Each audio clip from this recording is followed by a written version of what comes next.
Well, good morning, everybody, and thank you for joining me for today's devotion. We are in the book of 2 Kings, chapter 6, and also reading a few verses in chapter 13.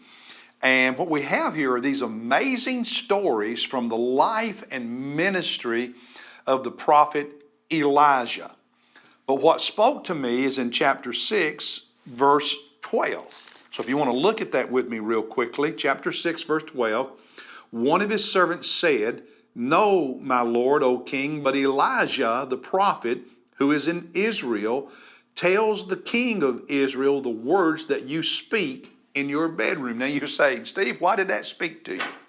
Well, here's the setting. The king of Aram, the king of the Arameans, was constantly at war with Israel, the northern kingdom, okay? And we read that time and time again in the book of Kings with different kings. So there was this constant conflict between the Arameans and the nation of Israel or Samaria, the northern kingdom. And in the earlier verses of chapter 6, the king of Aram makes several military plans to attack Israel. But God reveals them to the prophet Elijah, who in turn tells the king of Israel, so that Israel never falls into a trap.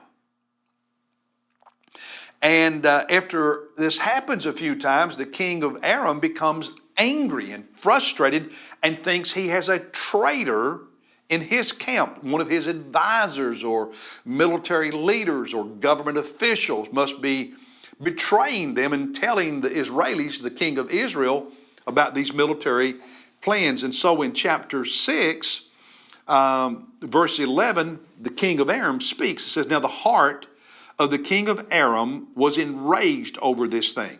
Well, you get that. I mean, he feels like somebody is betraying him and telling his enemy their military plans. So he's mad. And in the middle of verse 11, he, the king of Aram, called his servants. So he gets his leaders, his advisors together and said to them, "Will you tell me which of us is for the king of Israel?" In other words, who is it among our leaders here in Damascus, which was the capital of Aram, is really not with us, but instead is with the king of Israel? Who's the traitor? Who's telling the king of Israel all of our plans? And one of his servants, one of his advisors, said, "No, my lord, O king, it's not any of us." He said, "Elijah, the prophet who is in Israel." There's this prophet over there in Samaria, this prophet in Israel named Elijah, who lived in Dothan in Samaria. This prophet Elijah, who is in Israel, he's the one he tells the king of Israel.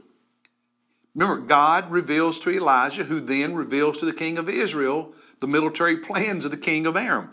And so look at the verse again. "But Elijah, the prophet who is in Israel, tells the king of Israel the words that you speak in your bedroom." Let that sink in. They tell him that this prophet of God knows everything. Now we know it's because God reveals it to Elijah. But that phrase, that image that Elijah the prophet knows the words that you speak in your bedroom. The idea is this: absolutely nothing in my life or your life is hidden from God. He knows everything I do, everything I think, everything I say.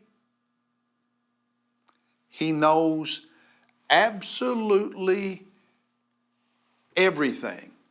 Everything I see, everything I listen to, he knows. Nothing is hidden from God. Wow. And so my prayer was and is, God, help me, keep me holy and pure. I mean, I should live in the consciousness, in the awareness that if I think wrong, God knows it. If I speak wrong, God knows it. If I do wrong, God knows it. If I watch porn, God knows it.